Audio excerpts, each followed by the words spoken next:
नमस्कार साथियों, स्वागत है आप सभी का अंकित इंस्पायर्स इंडिया पर। मैं हूं अंकित अवस्थी। आप हैं मेरे सामने एक ऐसे सेशन में जिसके लिए कोई भी न्यूज अपडेट नहीं है, लेकिन मेरे बहुत सारे साथियों ने अपने द्वारा भर भर के मैसेजेस करके मुझसे पूछा था कि सर सहारा स्कैम के बारे में बताइए, सहारा के बारे में न्यूज कवर की है आप करिए। आप कहेंगे सर आप हमेशा ऐसे कहते हो, आपसे कोई पूछता है नहीं, आप खामा सेशन ले आते हो। अरे रुकिए जरा, मैं आपको दिखा देता हूं। आज से ही नहीं, कई दिनों से हमारे पास ऐसे मैसेजेस आ रहे हैं।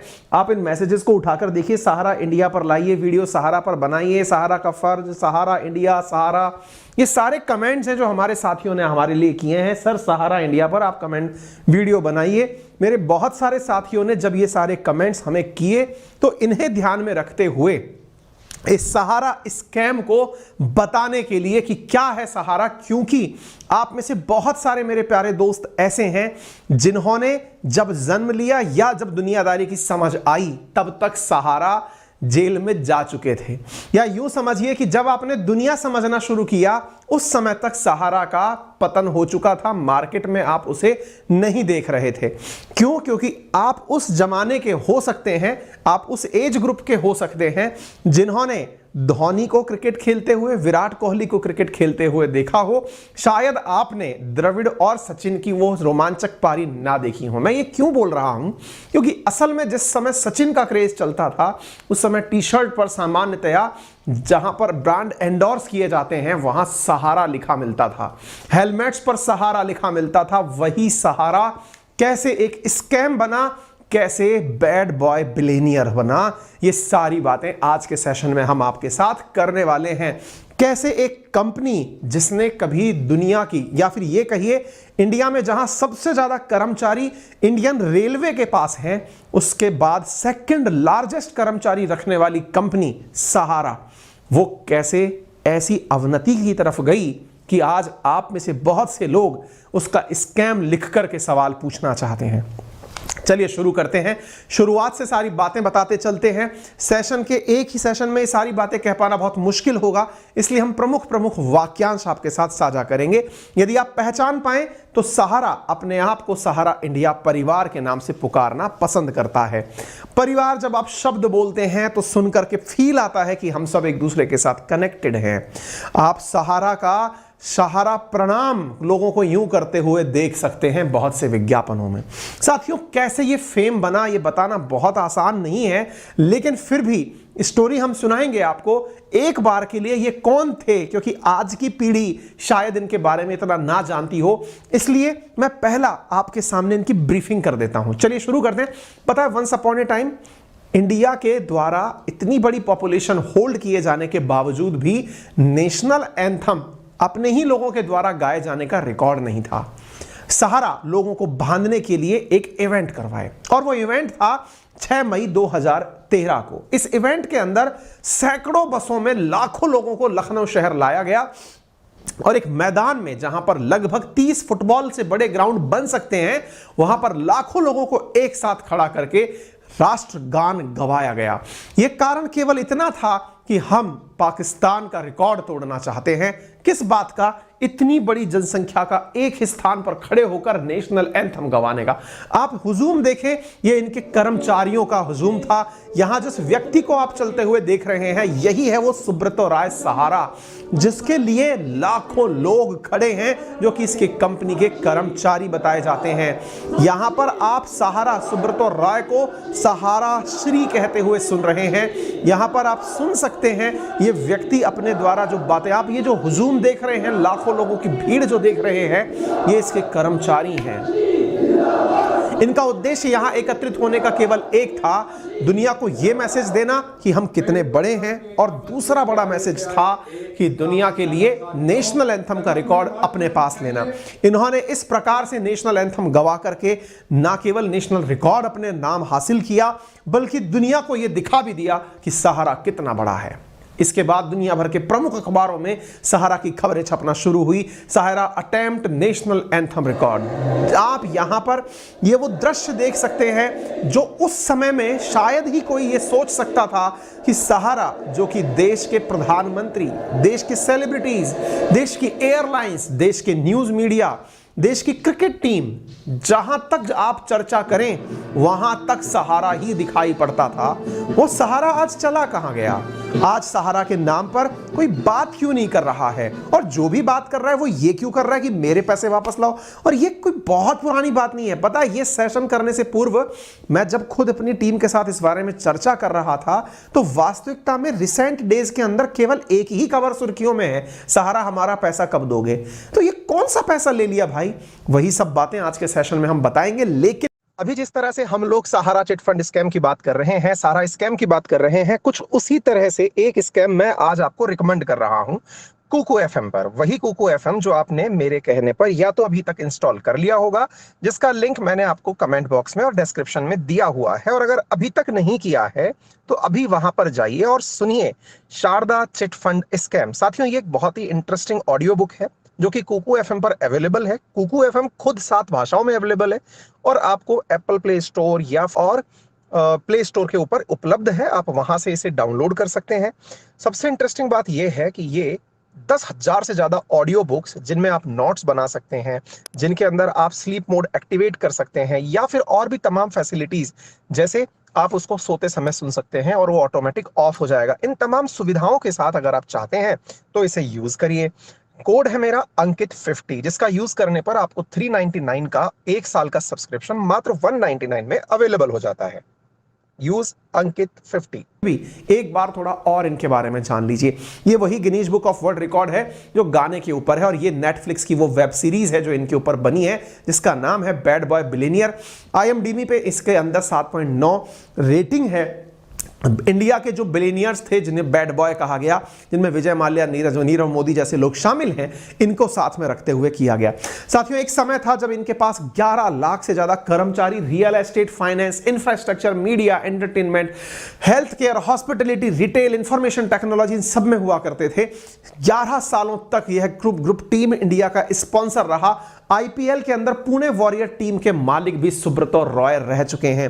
एयरलाइन से लेकर रियल एस्टेट तक इनका जलवा था। एयर सहारा की स्थापना 1991 में हुई। 1993 के अंत तक इसकी उड़ानें शुरू हुई। 2007 में जेट एयरवेज ने इनकी कंपनी को खरीदा, रीब्रांडिंग करी, चैनल सहारा के अपने न्यूज चैनल्स चला करते थे, कई रीजनल मूवी इवन बहुत सारी फिल्मों को इन्होंने अपने द्वारा फाइनेंस किया है। इनका एक बहुत बड़ा ड्रीम प्रोजेक्ट, कहते हैं कि इन्होंने इंडिया का सबसे बड़ा लैंड होल्डर होने का भी खिताब पा लिया। यूं समझिए कि किसी ने इनको अनाउंस भले ही ना किया हो, लेकिन इन्होंने इतनी जमीन खरीदी सहारा के नाम पर। इनमें से एक सबसे बड़ा इनका एक ड्रीम प्रोजेक्ट था जिसका नाम एमबी वैली था। शायद यही वो ड्रीम प्रोजेक्ट है जिसके बाद में इनका पूरा पतन ही हो चुका। एक ऐसा ड्रीम प्रोजेक्ट जिसको आप यूट्यूब पर केवल एमबी वैली डालकर सर्च करेंगे, आपको यकीन नहीं होगा कि इतना खूबसूरत भी कोई शहर बसाया जा सकता है। सहारा एक ऐसा शहर बसाने का दुनिया को सपना बेच रहे थे। 10,600 एकड़ में फैली एमबी वैली, लोनावाला में स्थित एमबी वैली को भारत की पहली प्लान्ड हिल सिटी कहा जा रहा था। अभी वहां पर पूरी तरह से साए में सन्नाटा ही है। आप यहां पर जिन खिलाड़ियों को देख रहे हैं उनके टी शर्ट्स पर इस प्रकार का सहारा लिखा मिलता था। ये चर्चा में दुनिया में तब आए जब इन्होंने अपने बेटों की शादी में 500 करोड़ रुपए खर्च किया। कहते हैं 50-60 मिलियन डॉलर खर्च रुपया किया गया। इनके 2 बेटे, जिनमें से एक का नाम सुब्रत रॉय और दूसरा का नाम स्वप्ना रॉय, 2 बेटे सुशांत रॉय और सीमांत रॉय इनके बेटे हुए। और उनकी शादी में इन्होंने जो पैसा खर्च किया वो बहुत सारे लोगों के दिमाग में एक प्रश्न बनकर खड़ा हो गया। बड़े बड़े फिल्म स्टार्स, उनके आप में से बहुत से लोग अंबानी परिवार की जब शादी देखते तो देखते सेलिब्रिटीज वहां कैसे खड़े हैं। इन्होंने सेलिब्रिटीज को लखनऊ की सड़कों पर चलवाया था। देश के प्रधानमंत्री के साथ शादी के अंदर समारोह की तस्वीरें खिंचवाई थी। देश के अंदर जिस प्रकार का माहौल बन रहा था इनके लिए, उसमें ना जाने कितने बड़े बड़े लोग इनके साथ इन्वॉल्व थे। बड़े बड़े फिल्म स्टार, सेलिब्रिटीज इनके फंक्शंस को फंक्शंस में आया करते थे। आप इससे अंदाजा लगा सकते हैं कि इन्होंने अपनी शादी में मेनू कार्ड में यानी भोजन के अंदर दुनिया भर के 110 से अधिक व्यंजन रखे थे देशों के। यहां पर एक प्रकार से यह समझकर चलिए कि कपड़े सव्यसाची मुखर्जी और रोहित बहल ने डिजाइन किए थे। मतलब एक प्रकार से इन्होंने ना जाने जो ड्रीम लोग सोच सकते हैं वो पूरे किए थे। आपके मन में सवाल बनने लगेगा, सर ये बने कैसे थे? ये जो कहानी में आपने बताया कि इतने बड़े लोग थे, प्रधानमंत्री जैसे लोग, बड़े बड़े फिल्म स्टार्स इनके साथ उठा बैठा करते थे, बड़े बड़े लोगों के साथ इनकी तस्वीरें हैं, बड़े बड़े लोगों के साथ इनका आना जाना, मिलना जुलना, प्रधानमंत्री जैसे रैंक के लोगों के साथ आपकी तस्वीरें हैं, राष्ट्रपति एपीजे अब्दुल कलाम के साथ हो या फिर बराक ओबामा के साथ हो, आपकी तस्वीरें हैं। ये कोई आम आदमी तो नहीं हो सकता। आइए अब मैं आपको बताता हूं ये व्यक्ति इतना बड़ा बना कैसे। अब ये व्यक्ति इतना बड़ा बना कैसे, इसकी कहानी को अब मैं आपके सामने साझा करता हूं। शुरुआत होती है बहुत बेसिक से। बेसिक कहां से? सुब्रतो रॉय का जन्म एक मिडिल क्लास फैमिली के अंदर बिहार में हुआ था और इनका काम था नमक बेचना, यानी सॉल्टेड स्नैक्स बेचना अपने लम्बरेटा स्कूटर पर गोरखपुर में। सॉल्टेड स्नैक्स का मतलब नमक मिला करके, जैसे आज आप चिप्स खाते हैं, ऐसे कुछ स्नैक्स बेचने का काम ये अपने द्वारा स्कूटर पर बैठकर किया कर। 1948 में जन्म हुआ था इनका। 1948 में जन्मा हुआ एक व्यक्ति आज जब 74 साल का है, इस समय इसने पूरी दुनिया पर राज करके जेल तक की यात्रा कर ली। लम्बरेटा स्कूटर से चलने वाला व्यक्ति क्या क्या कर गया भाई। 1978 में सुब्रतो रॉय ने 3 लोगों के साथ मिलकर के अपनी कंपनी सहारा का स्थापना किया था। 2014 में सहारा इंडिया की second largest after Indian railway company बनी थी। सुब्रतो रॉय का नाम 10 मोस्ट इन्फ्लुएंशियल बिजनेसमैन के अंदर शामिल हुआ था। सहारा परिवार ने एक बार अपनी दुकानें क्यू शॉप के नाम से एक खोली थी, जो कि Guinness book of world record में शामिल हो गई थी। इतना ही नहीं, कई बॉलीवुड फिल्मों को भी आपने फाइनेंस किया था। तो जनाब सबसे बड़ा सवाल यह बना, सर ऐसा कौन सा तरीका या कौन सी तिजोरी इनके हाथ में रख गई जिसने इन्हें इतना बड़ा बना दिया? चलिए इनके बारे में मैं आपको सारी बातें बताऊंगा, लेकिन इनका बिजनेस मॉडल आपसे गुजारिश है किसी भोले भाले व्यक्ति के ऊपर अप्लाई मत करिएगा, क्योंकि आज तक भी यह फ्रॉड रुका नहीं है। आप समझदार हो सकते हैं, लेकिन आजकल जिस प्रकार का समाज बन गया है, अपराध किसी के सीख करके लोग दूसरे पर जो अप्लाई कर रहे हैं, ऐसा करने से बचिएगा, आपसे गुजारिश है। क्योंकि अंत, चाहे आप कितने भी बड़े हों, चाहे प्रधानमंत्री आपके साथ बैठते हो, अगर अंत आपका जेल है तो फिर क्या ही इस समृद्धि का लेना देना, क्योंकि हिसाब इस दुनिया में आपके सामने होता है। चलिए मैं आपको इनका तरीका बताता हूं। समटाइम्स, क्योंकि अभी रिसेंटली देश के अंदर एक ऐसा मर्डर केस हुआ जिसने झकझोर दिया लोगों को, और पता चला कि वो व्यक्ति किन्हीं की कहानियों से प्रेरित हो गया था। मैं इसीलिए कह रहा हूं, इनका मॉडल मैं समझाऊंगा, और आपने भी बहुत से लोगों को देखा होगा इस मॉडल को अपनाते हुए। आपसे गुजारिश है कि आप कम से कम ऐसे लोगों से आप अपने आप को बचाएं और दूसरे को ऐसे मॉडल में ना धकेलें। तरीका क्या था अब वो जानिए। जब यह व्यक्ति स्कूटर लम्बरेटा पर निकल करके सॉल्टेड स्नैक्स बेचने जाया करता था, तो गरीब लोग जो थे, आपने देखा ना, पापड़ खरीदने वाले लोग, चिप्स खरीदने वाले लोग, जो सुबह शाम लेहर देहारी में जा रहे हैं, उनके द्वारा कुछ खरीद फरोख्त का काम किया जा रहा है, वो लोग इससे मिलते थे। जब कोई पढ़ा लिखा व्यक्ति सॉल्टेड स्नैक्स बेचने आएगा, यह व्यक्ति उनसे कहता था कि मेरे दिमाग में एक बेहतरीन आइडिया है। बोले बताओ क्या है? जो व्यक्ति 100 रुपए कमा रहा है, उससे यह कहता था कुछ मत करो, आप 20 रुपए इन्वेस्ट करो। बोले वाह, अगर आप सेविंग्स की बात कर रहे हैं, मैं बातें बाजार की बहुत दिन से करने की सोच रहा हूं। I am very much sorry कि मैं आप लोगों के साथ में सेशन लाने में देरी कर रहा हूं, लेकिन प्रॉमिस है कि विद इन 10 डेज आपके सामने मेरे सेशंस आ जाएंगे। रिसेंटली अभी हो ये रहा है कि अभी बहुत सारे सेशंस इस महीने ऑलरेडी पाइपलाइन में हैं, ऑलरेडी हम लोगों ने स्ट्रीम किए हुए हैं, इस वजह से नहीं आ पा रहे हैं। जनवरी से, वो दिसंबर के फर्स्ट वीक से आपके सामने बातें बाजार की पूरी फ्लो के साथ आ जाएगी। हमारी पूरी तैयारियां चल रही हैं। आगे बढ़ते हैं। तो हुआ क्या साहब, ये जो व्यक्ति है लोगों से क्या कहता था, 100 रुपए आप अगर कमाते हैं 20 रुपए बचाइए। क्योंकि आज भी आप कईयों को सुनते हैं 20-20-30 का मॉडल अपनाइए, इतना पैसा बचाइए, इतना खर्च करिए, इतना सेविंग करिए, सुनते हैं आप। ये वो व्यक्ति था जो 20 रुपए का सेविंग करने की बात करता था 100 रुपए वाले को। और क्या कहता था, अब 20 रुपए अपने पास मत रखो, आप 20 रुपए मुझे दो। किसको? सुब्रतो रॉय को। और वो क्या करेगा, आपसे 20 रुपए लेकर के आप जैसे 50-100 लोगों से 100-20 रुपए इकट्ठे करेगा, और इन 20 रुपयों को इकट्ठा करके एक प्रॉमिस देगा। और वो प्रॉमिस क्या है कि आप लोग 1 साल बाद या 2 साल बाद या 3 साल बाद, आप अपने हिसाब से टाइम डिसाइड कर लो, मार्केट में जो इंटरेस्ट रेट चल रहा है उससे कहीं ज्यादा मैं आपको रिटर्न करूंगा।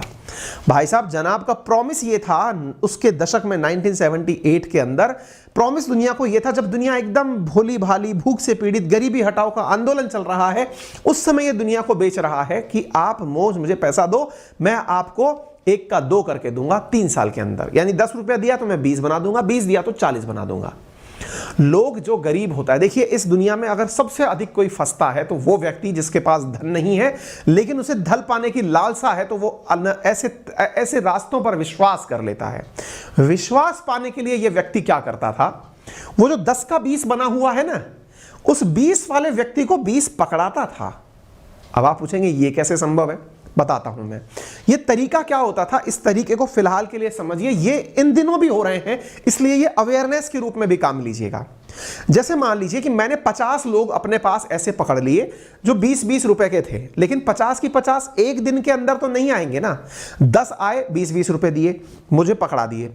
10 अगले दिन आए, 10 अगले दिन आए, उस तरह से लोग आते चले गए। अब मैंने क्या किया, उनमें से जो पहली बार व्यक्ति आया था उसको महीने भर के अंदर जो पैसा उसको जरूरत था उसका डबल करके पकड़ा दिया, 1 का 2 करके पकड़ा दिया। अब जब पैसा पकड़ाया ना, तो वो व्यक्ति जो 1 का 2 पाया है वो आपका एडवर्टाइजमेंट करेगा। अब आपको कुछ नहीं करना, आप उसको बोलो कि तेरे जैसे और लिया भाई, और भी कोई व्यक्ति हो जरूरतमंद तो लेता आ। आप जानकर आश्चर्य करेंगे, इसने किसी अमीर आदमी को तो पकड़ा ही नहीं, इसने उन गरीबों को पकड़ा जिनके पास में बैंक तक पहुंचने का रास्ता नहीं था। जानकर आश्चर्य होगा, जब सरकार ने इसके खिलाफ गिरफ्तारी वारंट जारी किया तो लगभग 3.5 करोड़ लोगों का यह व्यक्ति पैसा लेके बैठा था। आप अंदाजा लगाइए, मुंबई में जहां पैसे वाले लोग बड़ी बड़ी बिल्डिंग्स में निवास करते हैं, ये झुग्गी झोपड़ी में अपने बैनर लगवाता था।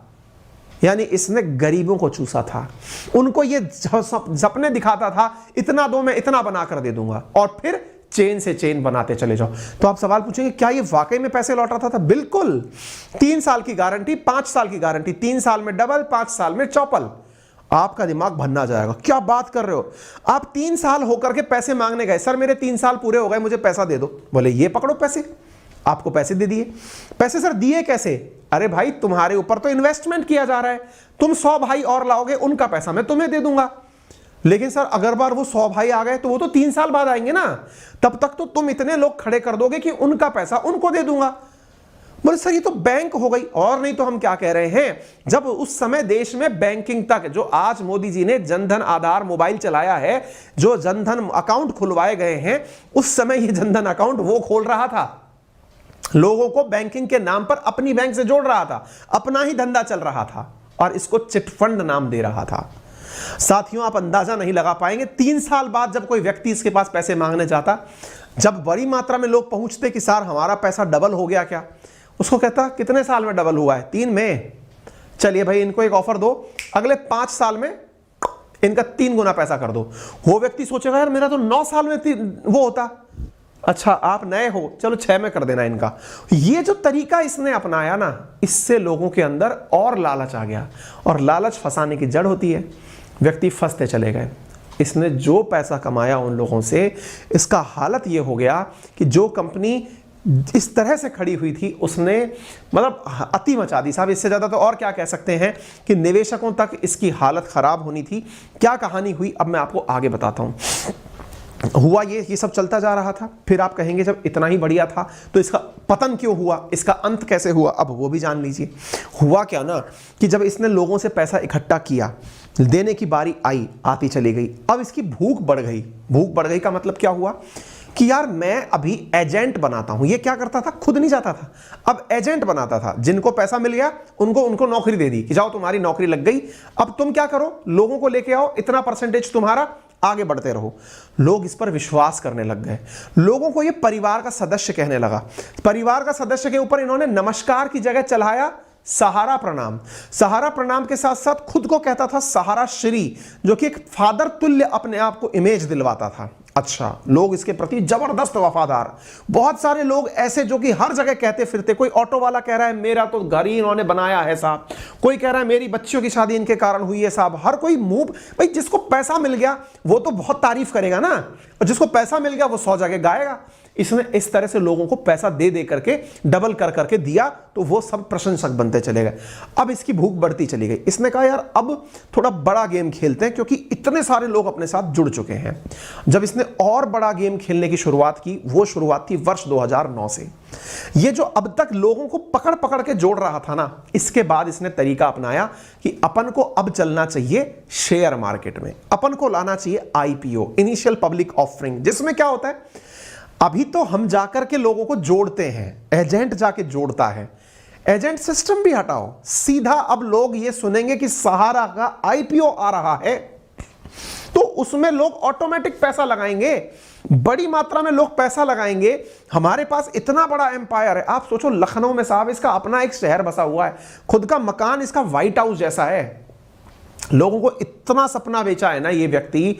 आप इसकी कहानियां अगर सुन सको ना, तो नेटफ्लिक्स पे वो बैड बॉय बिलियनियर है, कभी समय मिल जाए तो देख लेना, मैं उसकी सारी बातें इसीलिए कोट आपसे नहीं कर रहा हूं, है ना। तो इसमें क्या हुआ कि सहारा ने आईपीओ लाने के लिए अपनी दो कंपनी बनाई, एक इसने बनाई लैंड के ऊपर और एक बनाई हाउसिंग के ऊपर, दो कंपनी बना करके अब ये चला आईपीओ लाने। पहली बार सरकार के फंसे में फंस रहा था ये, क्योंकि आईपीओ यानी इनिशियल पब्लिक ऑफरिंग लाने के लिए किसी भी कंपनी को सबसे पहले यह बताना पड़ता है कि तुम्हारे पास रोकड़ा है कितना, पहले यह बताओ, इस आधार पर हम तुम्हें लिस्टेड करेंगे। कोई बात नहीं साहब, सहारा के द्वारा अपनी एक रियल एस्टेट कॉर्पोरेशन लिमिटेड और सहारा हाउसिंग इन्वेस्टमेंट कॉर्पोरेशन लिमिटेड, ये दो कंपनी बनाई गई और इनको लेकर सेबी के पास पहुंच गया। सेबी के पास जब ये पहुंचा तो सेबी ने इनसे कहा ठीक है आप आ गए, अब एक काम करो, अपना कुछ फंड हमारे पास जमा कराओ, यानी पहले हमें गारंटी दो कि तुम जनता का पैसा लूटकर भागोगे नहीं। बोले ठीक है, अरे क्या दिक्कत है, हमारे पास तो खूब सारा पैसा है। इस प्रक्रिया को कहते हैं ऑप्शनली फुल्ली कन्वर्टिबल डिबेंचर, यानी एक ऐसा धन, जैसे मान लीजिए कि मैं मेरी कंपनी को लेकर आईपीओ लेने जाऊं, मार्केट का पैसा उठाने जाऊं, तो सेबी ये कहती है कि पहले मेरे पास गारंटी के रूप में अपना पैसा जमा कराओ, ताकि मैं लोगों से ये ट्रस्ट गेन कर सकूं, क्या कि हां भाई ये व्यक्ति भागेगा नहीं। होता है ना भाई, आपने लोगों का पैसा ले लिया, आप निकल लिए तो क्या करेंगे। तो optionally fully convertible debenture debt security होती है जो एक जारीकर्ता को पूंजी जुटाने की अनुमति देती है और बदले में जारीकर्ता मैच्योरिटी तक निवेशक को ब्याज का भुगतान करता है कि भाई इतने समय के अंदर मैं इतना पैसा लौटाऊंगा। ठीक है साहब। जब सेबी ने कहा कि अपना पैसा दो, तो सेबी सरकारी संस्था है, security exchange board of India, इसने इनसे सारी जानकारी मांगी कि लाओ कितना पैसा जमा कराओगे। इन्होंने लगभग 25,781 करोड़ के आसपास, सरकार को 24,000 करोड़ के आसपास जमा कराया कि ये पैसा हम जमा कराएंगे। सेबी ने कहा एक काम करो, तुम पैसा लाए कहां से हो ये बताओ। इन्होंने कहा मैं इन्वेस्टर्स से लाया हूं। इन्वेस्टर्स कौन है? ये security exchange board of India है ना, जो शेयर मार्केट के अंदर सारी रेगुलेशंस करती है। आजकल जितनी भी आपकी, चाहे आप म्यूचुअल फंड्स खरीदते हो चाहे शेयर खरीदते हो, वो सब इसी से चलता है। बोले बहुत बढ़िया। तो बोले कहां से लाए हो पैसा जरा ये बताओ। तो साहब इन्होंने कहा मैंने 24,000 जुटाए हैं अपने लोगों के थ्रू, 24,000 करोड़ रुपए जुटाए हैं। बोले बहुत बढ़िया। बोले लाओ जरा लिस्ट दो किन किन से जुटाए पैसे। हमें लगा कि तुम किसी बैंक से पैसे लेके आओगे, इतना सारा पैसा जो तुम हमारे पास लेकर आए हो, अब तुम आईपीओ लाओगे, उन लोगों की लिस्ट लाओ। सहारा को ये बात मंजूर कहां थी, उनका तो ईगो हर्ट हो गया। अच्छा मुझसे डेटा मांगते हो, ये लो मैं देता हूं डेटा। सहारा श्री ने साहब 127 ट्रक भर के कागजात सेबी के मुख्यालय मुंबई भिजवा दिए कि लो चेक कर लेना, 3.5 करोड़ लोगों का पैसा है मेरे पास, है 2.5 करोड़ लोगों का पैसा है मेरे पास, ले लो पैसे ये पकड़ो। भाई साहब जब मुंबई में 127 ट्रक एक बार में एंट्री की है ना, मुंबई में जाम लग गया। लोगों ने न्यूज कवर करी, अरे सहारा श्री तो एकदम फादर फिगर है, मतलब भगवान जैसी इमेज है उसकी। तो भाई साहब उसने अपने डॉक्यूमेंट भेजे हैं। पता सच्चाई क्या निकली? सच्चाई ये निकली वो डॉक्यूमेंट फर्जी थे। एक ही नाम से हजारों डॉक्यूमेंट थे, एक ही नाम से उल्टे सीधे। क्यों? क्योंकि असली मामला कुछ और भी चल रहा था। क्या चल रहा था सर? चल ये रहा था कि यहां इन 24,000 करोड़ रुपए में जो जनता से उठाया गया पैसा था वो तो था ही, अब ना जाने कितनी पॉलिटिकल पार्टीज का ब्लैक मनी भी इसके अंदर एंट्री कर चुका था। बोले क्या कहना चाहते हो? कहना ये चाहते हैं कि बहुत सारी पॉलिटिकल पार्टीज पर सवाल उठने शुरू हुए। मैं यहां नाम कोट नहीं करूंगा। चर्चाएं आने लगी कि उन्होंने अपना सारा काला धन इनके माध्यम से घुसाकर नंबर 1 में करने का प्रयास किया। बहुत सारे बिजनेस हाउसेस ने इनके थ्रू अपना काला धन, और इतने सारे लोगों का नाम इसलिए दिया जा रहा है, किसी का भी नाम लिख दो, किसी का भी डेटा निकाल करके नाम लिख दो। यानी आप सोचो, सरकार के पास आपने 24,000 करोड़ जमा कराए, 2.5 करोड़ लोगों के नाम से जमा कराए। आपको क्या लगेगा, 2.5 करोड़ के हिसाब से लाख, हजार, 2-2 हजार रुपए के हिसाब से आप अगर पैसे जमा कराओगे, 24,000 में 1,000 रुपए प्रति व्यक्ति के हिसाब से भी जमा कराओगे, आपका सारा पैसा टैक्स फ्री हो गया। आप दिमाग देखिए इस बंदे का, 2.5 करोड़ गुना 1,000 कर लो, 24,000 करोड़, और 24,000 करोड़ का इसने क्या किया, 1,000, 10-10 हजार के हिसाब से इसने बदल दिया मामला। अब साहब इसने जो मामला बदला ना, 24 गुना 1,000 कर लो, आपके सामने फिगर निकल आएगा, प्रति व्यक्ति 10,000 डाल लो। अब यदि ये फिगर निकल कर आ रहा है तो अंदाजा लगाओ, अब आप मामला बिगड़ गया, सरकार सत्ते में आ गई कि यार ये तो किस किस नाम से, जैसे समटाइम्स नहीं होता कि मैं आपसे कहूं कि मुझे आप पैसे दे दो, आपने कहा सर मैं पैसे एक नाम से दूं कि 100 नाम से, 100 नाम से दोगे तो फायदा तुम्हारा, ये टैक्स नहीं देना पड़ेगा। भाई साहब ये जो खेला हुआ सेबी समझ गई। सेबी ने कहा बेटा तुम 127 ट्रक लाए हो, अब हम चेक ही करेंगे इनको। सेबी ने वो डेटा खोल लिया तो साहब वहां तो किसी नाम का कोई व्यक्ति जो एड्रेस पर बताया गया वो वहां है ही नहीं। नाम कुछ, पता कुछ है, पता कुछ, नाम कुछ, एक ही नाम के 100 व्यक्ति। सेबी सारा मामला समझ गई। सेबी ने कहा माननीय इधर आओ, अब आप, ये लोग तो वो हैं ही नहीं जो आप लाए थे। तो बोले फिर, बोले चलिए अब आप हम आपको आदेश देते हैं, ये तो आपने पैसा हमको दिया, एक काम करिए, इस पैसे को हम तो रख नहीं रहे क्योंकि हम आईपीओ नहीं लाने दे रहे आपको, लेकिन इन 2.5 करोड़ लोगों को ये पैसा वापस लौटाओ। अब आप समझ रहे हैं, अब आप गेम को, जो पैसा जिनसे लिया ना आपने कहा कि हमने इसलिए इतने लोगों से पैसा लिया, इन्हें लौटाओ, एक बार सबके अकाउंट में वापस डाल दो, हम आपको फिर से परमिशन देंगे क्योंकि हम चेक करेंगे। कोई था ही नहीं तो पैसा लौटता कैसे? सोचिए, पैसा तो है, लेने वाला कोई नहीं है।